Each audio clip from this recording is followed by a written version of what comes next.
Yeah, we got 3 games. We're not going to dive too much deep into X's and O's. I mean, you can give a few things, but we know at this point pretty much who these teams are. Texas and Chargers play on Saturday. These are the implications for both teams. For Houston, Houston can win the division if they win out and the Jaguars lose one of their final 2 games to either the Colts or the Tennessee Titans. Otherwise, Houston is the 6th seed if they win out and the Jags win out and the Bills win out, which is pretty likely at this point. Houston is the 5 seed if they win out and the Jags win out and the Bills lose to the Eagles this weekend. There is a path for Houston to be the 1 seed, which is Houston is the 1 seed if they win out, of course. If the Broncos lose out, if the Patriots lose out, if the Jags lose just once, and the Eagles beat the Bills. If all 4 of those things happen, that's 6 games. That's not just 4, that's 6 games. And Houston wins out. Then Houston will be the number 1 overall seed. So there's a path for it, but the Broncos would have to lose at the Chiefs and the Chargers. The Patriots would have to lose to Brady Cook and the Jets, and then Quinn Ewers and the Dolphins. On top of the Jaguars losing to Philip Rivers, 44-year-old Philip Rivers, or the Tennessee Titans. So there's we're going to kind of rule that one out, but there is a path for the 1 seed for Houston. For the Chargers, they are the 1 seed if they win out, and the Jags and Pats just lose one of their final 2 games. Really, the only one important one, though, is the Chargers win the division if they win out, meaning they need to win this game and then win in Denver. They'll most likely be the 3 seed and hosting the Denver Broncos in round 1 if they were to win out. So the path is there for the Chargers to win the division, which would be incredible. I'm sure for you as a Chargers fan, in your first year as a Chargers fan, that would be incredible as well. And I'd argue that would help Justin Herbert a ton in terms of maybe his potential playoff success Would that is be his having a home first home? playoff That'd be game. his first It home would playoff be. game. Um, They've been the 5 seed both times, lost to the Jaguars and lost to the Texans. yeah, I pessimistic Chargers fan, but it would be, yeah, that'd be super exciting. I had other stuff, something else to talk about. Oh, yeah, it'd be really crazy and really cool as a fan and just a football fan in general, because last year we had Lions versus Vikings, week 18 for the 1 seed. I would love for it to play out where I guess the Jaguars, you said, so if the Patriots lose once, Mhm. so Patriots lose, to the Jets and Brady Cook, it's not impossible. Unlikely, most many would say, but not impossible. I Let down game. would love for that to happen so that we get Week 18 Chargers Broncos for the AFC 1 seed, because that just creates such a incredible matchup. And last year the Vikings kind of crapped the bed and Sam Darnold relapsed into his old ways, but Mhm. hopefully we could get an elite matchup between Justin Herbert and then Bo Nix and 2 really good defenses. That would just be such a fun matchup in Week 18. Yep. You have it on there. The Chargers are favored by 2.5, hosting the Houston Texans on Saturday. I am still technically the picks favorite, although Sanders and I are tied at 24 and 24. So I will take this one first, and then we'll get Jack at a later date. I've I've looked at this game a few times, both today and yesterday, just because I'm looking at these playoff scenarios, and I'm finding myself more often than not picking the Chargers to win this game. I look at the way Houston played this weekend, and I know there's such a glaring red alarm that could not be blaring any louder. It's like a semi truck honking its horn because it's cannot brake and it's about to run you over. But I'm gonna ignore it. I'm gonna hope it just doesn't affect it, and that is the Texans defensive line versus the Chargers offensive line. And I think Justin Herbert makes enough plays in a non-playoff game, but a not a playoff game adjacent. And I'll take the Chargers to win and to cover on Saturday. A huge part of this game, Mississippi State legend Woody Marks, questionable to play. If he cannot play, the Texans will have no running game whatsoever. Um, I don't look. I people in the chat, anyone listening, uh, unless you for some reason watch this game, which I'd be shocked if you did, you have no chance naming who the starting running back for the Texans was this weekend. Do you want to take any shot at it? It was Hold on, not Nick Chubb. let me see if I can pull a random.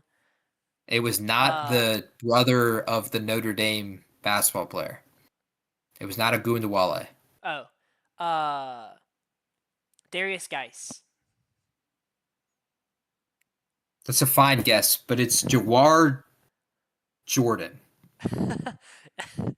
Do you know where you went to school? No, I don't. I don't know where he went to school. You're gonna have to pull that one up for me. If Woody Marks can't go, I think it's safe to say with this Chargers front that Houston's gonna struggle to run the ball themselves, and so because of that, I think the Chargers got a good chance and should handle business in this game. Yeah, I will be going with he played at Syracuse and Louisville. Syracuse and Louisville. There you go. I'll also be going to the Chargers. This is kind of a team commitment pick. I have been I am relentlessly roasted, deservedly so, for compromising my morals when it comes to fandom. I said Roll Tide, and do regret it and will regret it for the rest of my life. And so I think that I'm, overcompensate at times to like really dig in and be a true fan. So I pick my team no matter what now, as you should. But I'm especially sensitive to it because I've compromised my morals. I'll be going Los Angeles Chargers. Like you said, the red flags of that Houston D line versus the Chargers offensive line is terrifying. Um, but I still do have hope. Let's see. The Chargers this last week. Hold on, I'm pulling up their schedule. Um, they played Rolled the Dallas. Cowboys. Quinnen Williams. They just beat the Chiefs. Not Dexter Lawrence. Chris Jones. Excuse me. They got a win over the Eagles and that defensive line. Not the same defensive line we saw in the Super Bowl last year, but still traditionally a very good defensive unit. And also the Chargers are just maybe it's not quietly. Maybe this is my pessimism, but they've won 7 of their last 8. I don't know if it's a quiet win streak. Maybe one else knows about it, and I have just been kind of ignoring it because I'm pessimistic. But winning 7 of your last 8 with that offensive line, and that's without both offensive tackles, I believe. For most of it, I do think that Alt came back and then was re-injured in that span. So you've been without your offensive tackles and O'Marion Hampton for most of that, and now you're getting Hampton back. I think that yeah, they've been overcoming the lacking offensive line for 8 weeks now. Why can't they do it again? I think they can. So they also beat. They also faced Jeffrey Simmons, another Mississippi State legend. Faced T.J. Watt and Cameron Hayward. They faced the Jaguars defensive line. They scored 6 points, so that's an outlier. But they faced Max Crosby. So they have faced their defensive lines and come out with wins. So it's not like this offensive line, as bad as it was, and is kind of slapped together as it is, has been playing well for 8 weeks now. So I'll go Chargers here. Also, I want to shout out Jack for going 3-0 last week.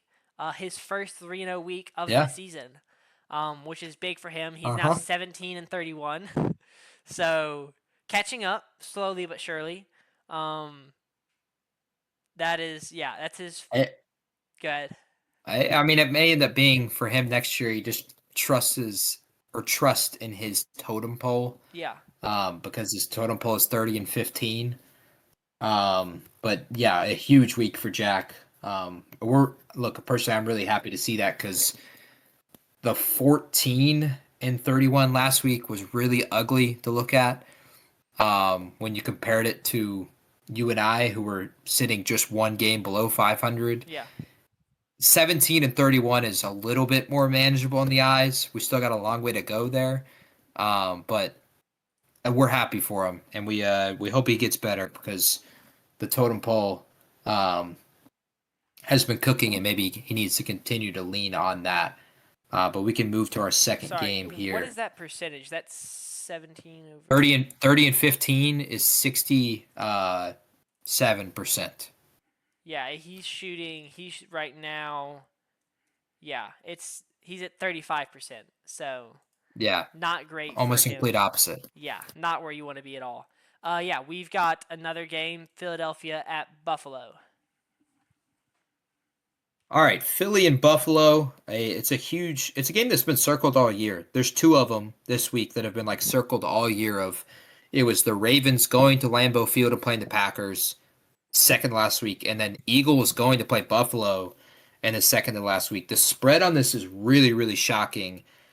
It's Buffalo only by 1.5, which is really shocking. I'll go ahead and tell you right now, the pyramid really disagrees with this. We think Buffalo should be favored by 6.5, and I will go ahead and guarantee you that the totem pole disagrees as well. But for playoff implications, the Eagles have already locked up the division, and so in theory, there's no reason to play. They're gonna play their starters. I hope so. For me as a Saquon Barkley fantasy owner, they better play their damn starters. And AJ Brown, Devontae Smith, plenty of players out there in fantasy. The Eagles can finish as the 4 seed.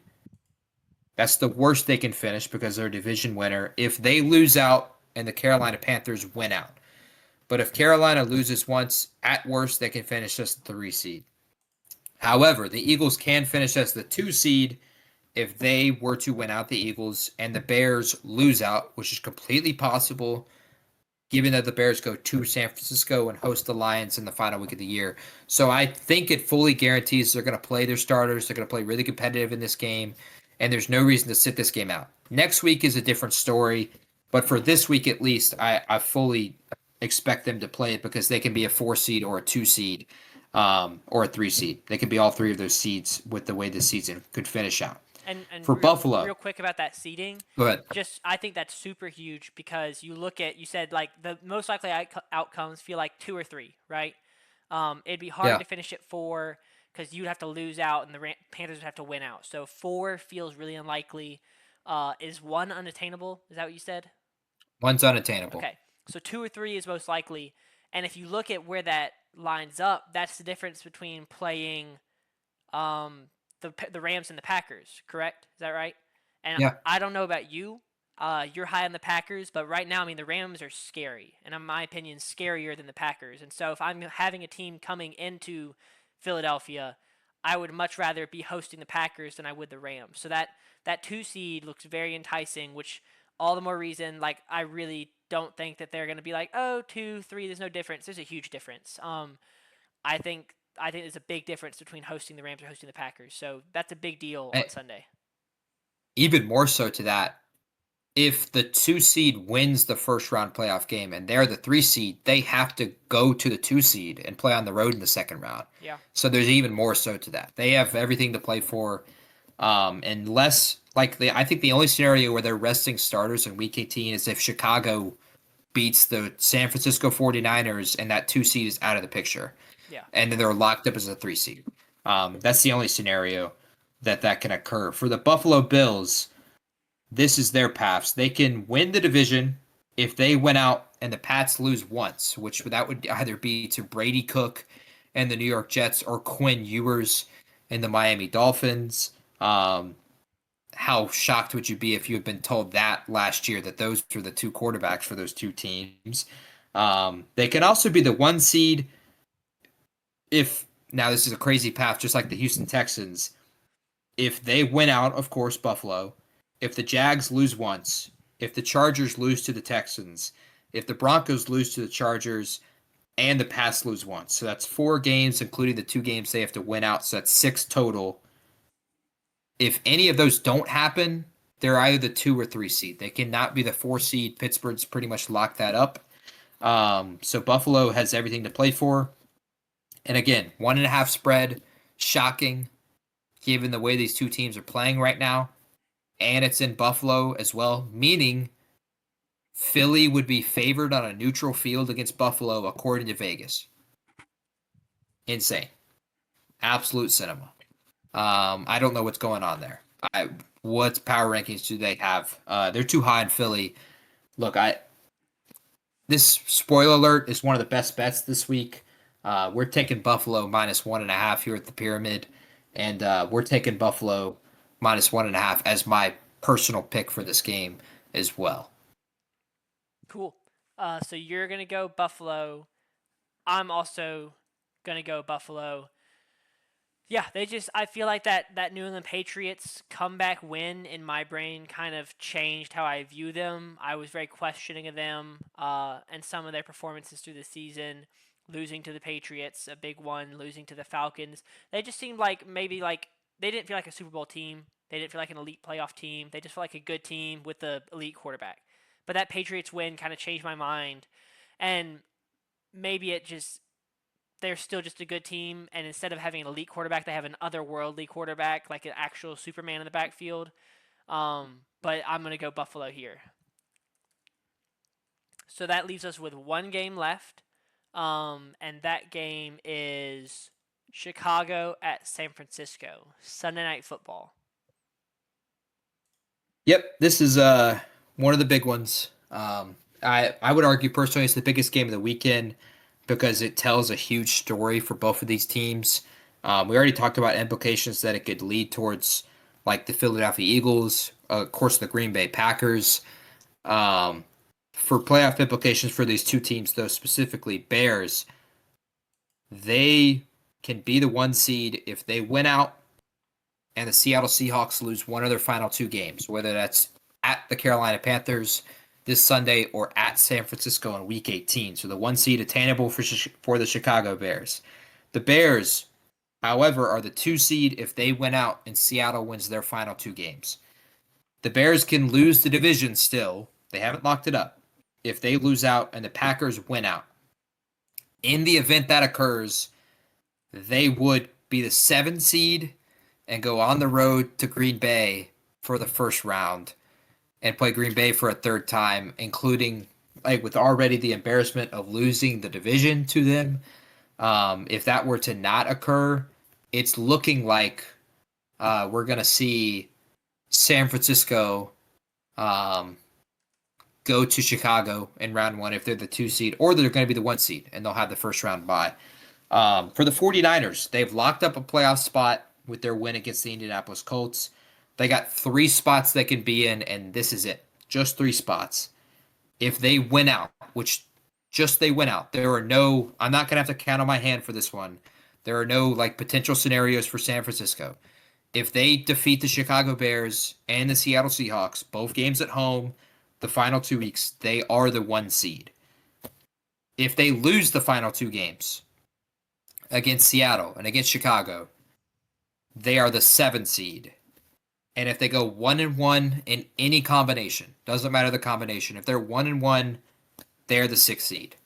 So those are the paths for San Francisco, and they control their destiny. And all 3 went out through the 1 seed, split through the 6, lose out through the 7. Those are the 3 spots for San Francisco. That's it. That's crazy. And given the way this season has gone, it is. I agree. It is insane that they control their own destiny at this point in the year. To this game, though, specifically, San Francisco is a 3-point favorite against Chicago. So essentially, home field is the difference in this game. The pyramid, again, spoiler alert, this is also one of the best bets of the week. The pyramid thinks the wrong team is favored, and it thinks the Chicago Bears should be favored on the road in San Francisco. So we are taking Chicago +3 as the pyramid, and myself for this pick'em. Give me the Bears +3 on Sunday night in San Francisco. See, I was hoping that you would pick San Francisco so that I could pick Chicago and take the lead in the pick 'em. But instead, me and you were going to go ties across the board, both of us picking the Chargers, Bills, and now both of us picking the the Bears. Big storyline here. Caleb Williams only needs 300 passing yards a game over the next 2 games to become the first 4,000-yard passer. And when I just looked that up a second ago, I was like, how many passing yards does he have? Because I was going to make a joke about him needing like 500 a game. But it is attainable. It's absolutely attainable. He has not had a 300-yard passing game yet this season. But if he can put together a couple historic performances and get the Bears in contention for the 1 seed, and then also, like I said, first 4,000-yard passer, that would be really cool for a year 2 quarterback here at Chicago. I don't think you can rule it out, even though he hasn't thrown for 300 yet. This weekend, he plays Detroit and the San Francisco 49ers. He plays Detroit the final week, San Francisco this week. San Francisco gave up 277 passing yards to Unc Rivers, 44-year-old Philip Rivers, grandfather Rivers, and Detroit gave up 266 passing yards to 42-year-old Aaron Rodgers. Neither of those teams are dynamic passing teams and have dynamic weapons, and Chicago is. Now, it will hurt that their final game will be at home and it'll be outdoors, but I think it's completely possible. I think if he has a really, really good day like Philip Rivers had against San Francisco, that they're going to go for it in Week 18. Like, I think they may test the waters and potentially like put their the division at danger if they had lost to San Francisco, or the number one overall seed in danger, because they talk about that stat every single year. It's like with the NFC North until this year, where we talked about there's a new division champ every single year. Chicago's never had a 4,000-yard passer. That's talked about every single year. And while Caleb will have played one more game than a lot of the other Chicago quarterbacks got to play, still, it's a tremendous accomplishment. So I think if they get close with a good game against San Francisco, I think they're going to go for it against Detroit. And that could be potentially jeopardizing towards the game itself because they've been so dominant on the run this year.